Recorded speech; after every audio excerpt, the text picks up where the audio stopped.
Friends, hello and welcome back. Season 2 is amongst us. There is a lot to unravel here today, and we're just kind of here because when big, moments like this happen, the market goes a little bit hectic, understandably so. Everybody wants these guys. They're trying to rip packs, and today the purpose of this video is just kind of provide some possible investment tips, provide some tips on guys you should feel comfortable with not losing a bunch of stubs on, because it's a lot.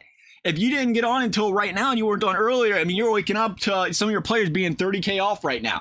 So I think it's a little important we talk about that, because there's SDS threw us some curveballs, to be honest. They came out here and we're seeing, unless I'm crazy, and I could be crazy, but we're seeing guys like David Justice was a good example. Jim Edmonds is one too, 28K now. They threw these guys in the show packs. They weren't originally in the show packs, and they threw them in the packs now, and because everybody's ripping these packs, their prices are plummeting. Personally, I'm a little bit sketched out by it because I don't know how long they're going to be in packs. I know there will be a recovery phase. I will say that, they might go down a little bit more because people are still ripping packs, but eventually they will bounce back up a little bit.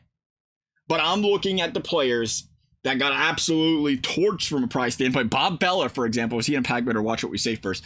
Torched from a price standpoint for no reason. Bob Feller is a good example. I mean, this is guys at 89, 90, 95K, and he's down to 56K. Those are the guys at 58K. Those are guys I'm like, oh yeah, I'm comfortable buying those guys if you have the stubs laying around.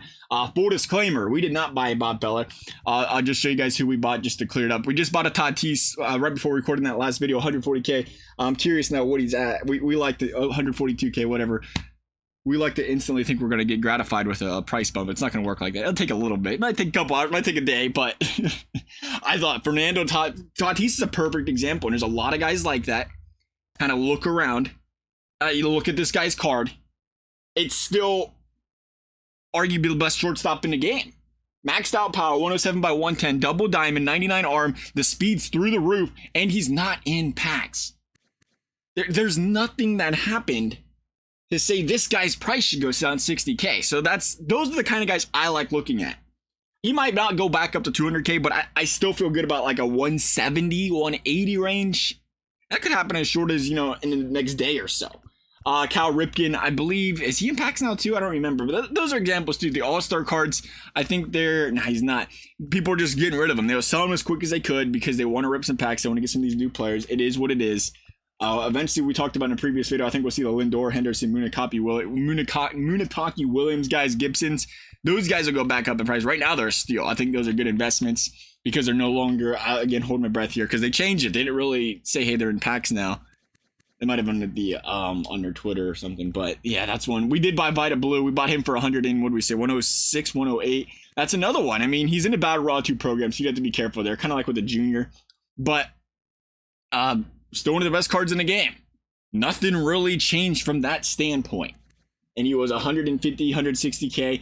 Again, I don't think he'll bounce all the way back up because he is in a program. He is in a Battle Royale thing, but it's not going to impact him drastically. I don't think that. I really like the Sasaki. People love Sasaki. I think he was just 90K. That was another one we put a bid in on. Probably didn't need to get him for as much as we did. Could have waited, but I was like, just in case, see what happens. Sometimes you gotta take that chance because you don't know. Maybe 3 o'clock came and nobody was quickly panic selling. They already did all the panic selling, like our last pack drop they had there. Nonetheless, I like Sasaki. Perfect example there. Willie McCovey's another one. I think he's in packs and he's getting torched right now. I like it. I like these spreads. I'm over here talking about the stuff I like. I want to be like, I could just pick these bad boys up, sell them real quickly, make a quick profit. Just trying to help you guys out though. I like De La Cruz, another one. See, some of these guys I worry more about. De La Cruz is one of those where I felt like his price was getting a little inflated. Is he in packs? He is not. I felt like his price is getting a little inflated. Love my red legs. But as a shortstop, we just talked about, there's still other shortstops that came out in the game I think are better than him. And you watch for those guys. So I wouldn't say like a guy like De La Cruz. I don't feel as confident in his price going back up to that 111, 115K he was at. But again, he'll probably bounce back to that, right around that 93K range he is right now. And there's a big gap because everybody's selling. It's currently 324. You give it an hour or two. I think we start to hit rock bottom around this time of the day, and it slowly starts to trickle back up. But I think it's never too late. You can buy them today. I think you start to see them back up a little bit tomorrow. And eventually you're going to get to that point. It's like the investment's not worth it.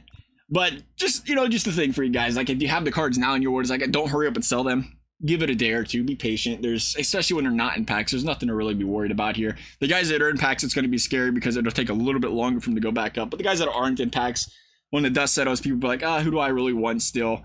Who's really worth keeping? Because, you know, when you look at, did they remove them from the store? I just seen them a little bit ago. I'm imagining nobody got them yet. Nah, they're right here. You know, you look at some of these guys like Donaldson, Nolan Ryan, even Nolan Ryan, like he's gonna be really cheap because he's in a rank thing. We'll see what his speed ends up being. He's got a good drop off there. Greg Maddux, though, he don't throw gas unless they gave him gas in this game, right? Am I right for that? Yeah, he don't throw gas. So it's like you look at some of these guys. Mariano Rivera, obviously a closer. We look at some of these guys and say, I don't see anybody that's, you know, through the roof tearing it up. Ian Kinsler, nice card, but I think there's better ones out there. Chase Utley, same example. Curtis Granderson, he's not new. Just the thing to keep in mind, it's a new season. Things look nice. Things are fancy. Everybody wants the new cards, but eventually that kind of wears off over a few days and we start picking up the cards that are important again. So hopefully this video is helpful to you guys. Thank you guys for watching. We'll see you next time.